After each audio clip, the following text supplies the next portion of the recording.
Elevated flyover की कहीं पर देखें तो दिल्ली से और आगरा तक एलिवेटेड फ्लाईओवर 6 लाइन का है, पलवल में 4 लाइन का है। बात करें मेट्रो की, आपने बात करी मुख्यमंत्री जी की घोषणा, बल्लभगढ़ तक तो मेट्रो आ गई, बल्लभगढ़ से और गुड़गांव तक की पहले पेंडिंग है।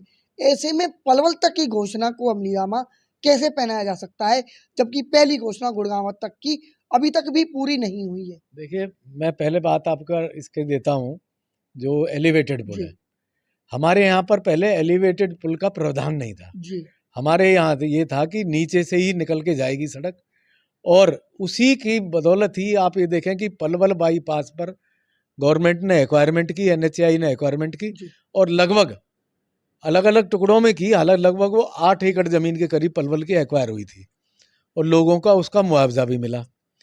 ये जो एलिवेटेड पुल था, ये प्रस्तावित था वहाँ पर सिकंदरा आगरा में। वहाँ टेक्निकल कारणों से वो वहाँ पर बन नहीं पाया, तो जो पैसा वहाँ पर उस पुल में लगने वाला था, उस पुल को यहाँ पलवल के लिए उसको ले आए यहाँ पर, और ये फिर एलिवेटेड पुल ये बना। और एलिवेटेड पुल बनने के बाद आप ये देखिए, 5 लेन की ट्रैक तो नीचे एक साइड में है और 5 लाइन की ट्रैक दूसरी साइड में। 10 ट्रैक तो नीचे पुल के नीचे हैं और 4 ट्रैक ऊपर हैं।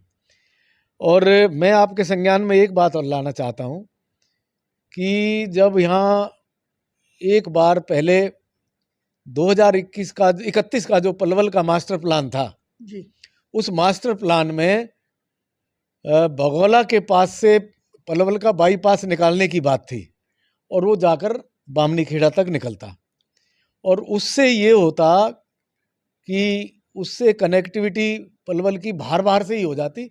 जो भी लोग मथुरा से या होडल से आ रहे हैं, उन्हें पलवल आने की ज़रूरत नहीं थी, और वो बाहर बाहर से पलवल का बाईपास होता तो उससे वो निकल जाते। परंतु उस समय के जो विधायक श्री करण दलाल थे, उन्होंने इस प्रोजेक्ट में किसी प्रकार का भी कोई इंटरेस्ट नहीं लिया, और फिर उस सड़क को जो बाईपास बन सकता था, क्योंकि वो एक बार मास्टर प्लान में आ गया था, परंतु उस पर काम ना करके पलवल शहर की जो बस स्टैंड वाली जो जिसको हम बाईपास कहते हैं उसको चौड़ा करने की बात आई। अगर वो पलवल बस बाईपास उस समय बनता, उस प्लान के हिसाब से बनता, तो पलवल में जो ये तोड़ फोड़ हुई थी, जो व्यापारियों को नुकसान हुआ था, और जो 8 एकड़ के करीब टुकड़ों में जगह जगह से जो जमीन एक्वायर की गई थी, जिसका करोड़ों रुपया सरकार ने मुआवजा दिया, शायद वो तोड़ फोड़ ना होती। जो व्यापारियों की दुकानें पलवल बाईपास पे बनी हुई थी, उनका वो रोजगार ना उजड़ता। ये सब हुआ, और इसको जो करने दिया, उस समय चाहते तो वो उसको रोक सकते थे। मतलब रोजगार उजड़ने का कारण उस समय आप करंदाल को बड़ा कारण मानते हैं? बिल्कुल।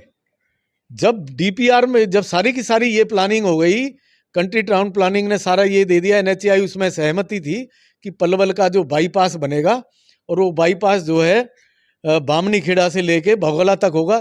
तो जब वो बाईपास होता तो फिर सारा का सारा ट्रैफिक बाहर से निकल जाता, तो फिर ये तोड़फोड़ होने का कारण ही नहीं था। मुझे मालूम है, जब ये मार्केट दोनों साइड से टूटी थी बस स्टैंड के आसपास से, तो उसमें सैकड़ों ऐसे व्यापारी थे जिनकी जमीन को गवर्नमेंट ने लिया, क्योंकि चौड़ीकरण होना था। तो चौड़ीकरण होने की वजह से जो फ्रंट पे व्यापारी लोग बैठे हुए थे, उनकी दुकानें उसमें एक्वायरमेंट में चली गई, और जो लोग पीछे बैठे हुए थे वो लोग फ्रंट पे आ गए। इससे मैं समझता हूँ कि हजारों हजार व्यापारियों को नुकसान हुआ, और किसी प्रकार का भी ये तोड़ फोड़ को बचाने के लिए वो जो पहले प्लान बनाया गया था पलवल बाईपास का, अगर वो बनता तो मैं समझता हूँ व्यापारियों को कतई भी किसी प्रकार का नुकसान नहीं होता। तो बहुत जी बात करें, अगर फ्लाईओवर की बात करें, एलिवेटेड फ्लाईओवर की, हुड्डा के लोगों की बात करें, हुड्डा के लोगों को भी घूम करके इस पे चढ़ने के लिए जाना पड़ता है, ना कोई हुड्डा के लिए चढ़ा उतार है।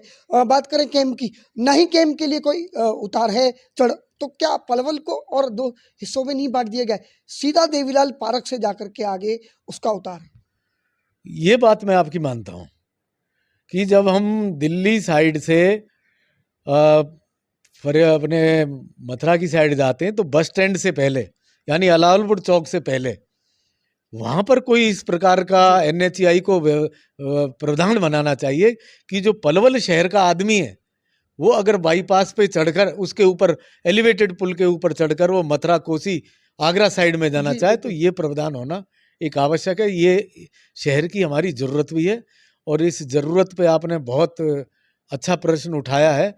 ये ज़रूर पलवल शहर शहर की मांग है जो पूर्ण होनी चाहिए। आपका क्या प्रयास रहेगा इस मांग को लेकर के? मैं निश्चित तौर पर ये 4 तारीख को हमारे चुनाव के रिजल्ट डिक्लेयर हो जाएंगे और निश्चित तौर पर इस बात को हम अपने सांसद महोदय के आगे रखेंगे और जो पलवल में ये उतरने और चढ़ने की जो प्रावधान होना चाहिए उसके लिए निश्चित तौर पर बात की जाएगी। बात करें मेट्रो की, बात करें हम, मेट्रो की बात चल रही थी कि जो पहले फरीदाबाद से गुड़गांव तक की प्रोसेस है, वह घोषणा पूरी नहीं हुई है।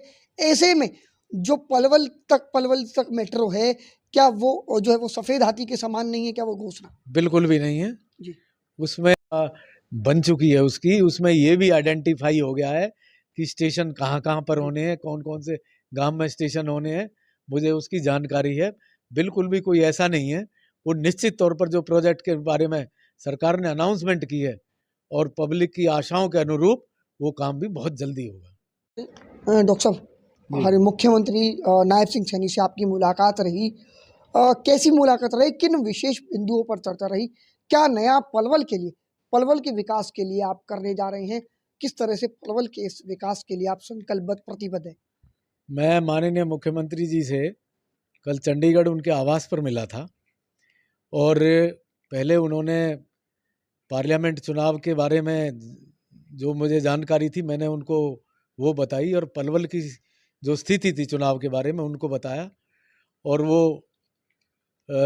उसके बाद जो पलवल की जो हमारी समस्याएं हैं उनके बारे में भी मैंने उनसे जिक्र किया। मैंने उनको बताया कि पिछली बार यहाँ पर पलवल ज़िले में जो हमारी यमुना की जो बेल्ट है जी। वो बहुत ज़बरदस्त बाढ़ग्रस्त हुई थी और हज़ारों हज़ार किसानों को उसमें बहुत नुकसान हुआ था।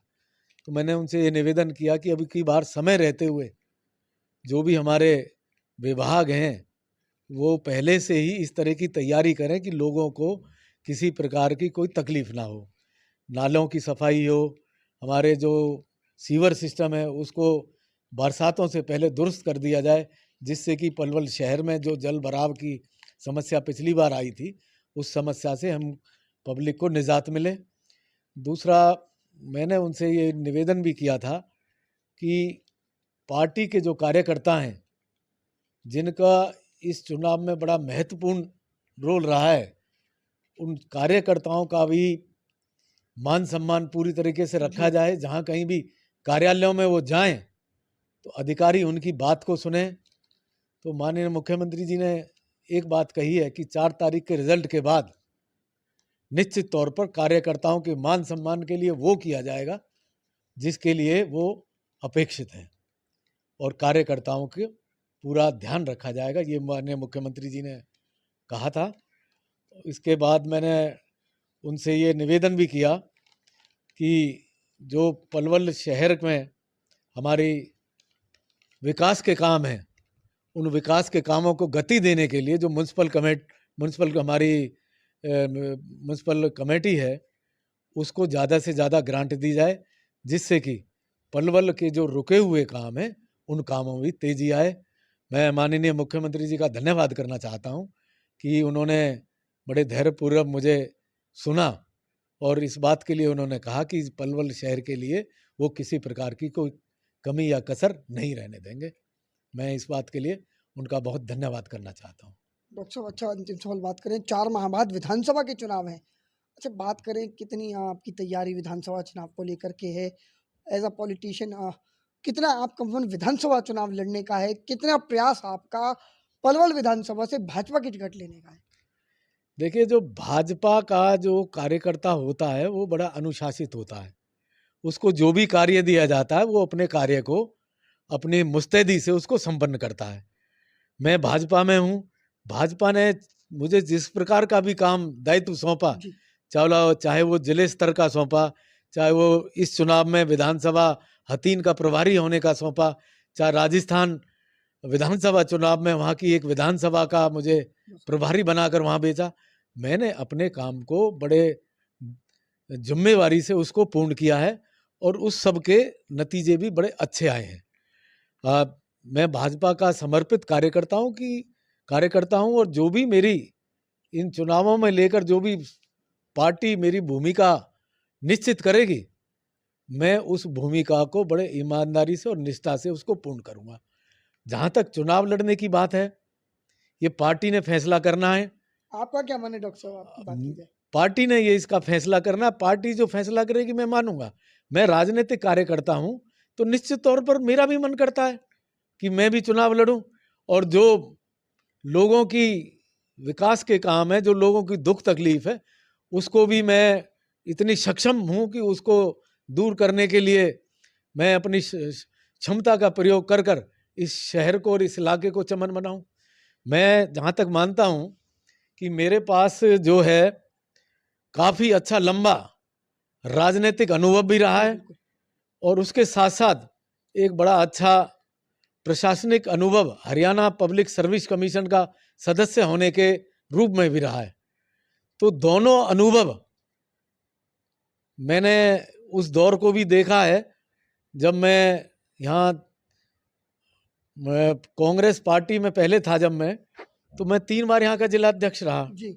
और उसके बाद उस दायित्व को मैंने अपने दायित्व को जो है बड़े संजीदा तरीके से उसको पूर्ण किया।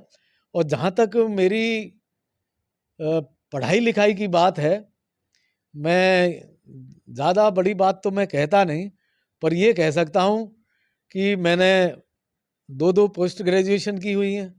एक पोस्ट ग्रेजुएशन मैंने सोशल वर्क में की हुई है, एक पोस्ट ग्रेजुएशन मैंने बिजनेस मैनेजमेंट में की हुई है, उसके बाद मैंने पीएचडी की हुई है।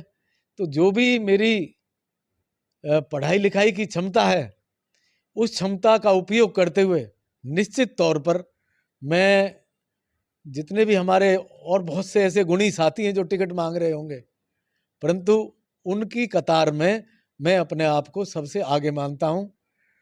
और फिर बाद में जो पार्टी का निर्णय होगा वो शिरोधार्य है, उसको पार्टी के निर्णय को बिल्कुल मानेंगे और उसी हिसाब से अपनी भूमिका को विधानसभा चुनाव में संचालित करेंगे।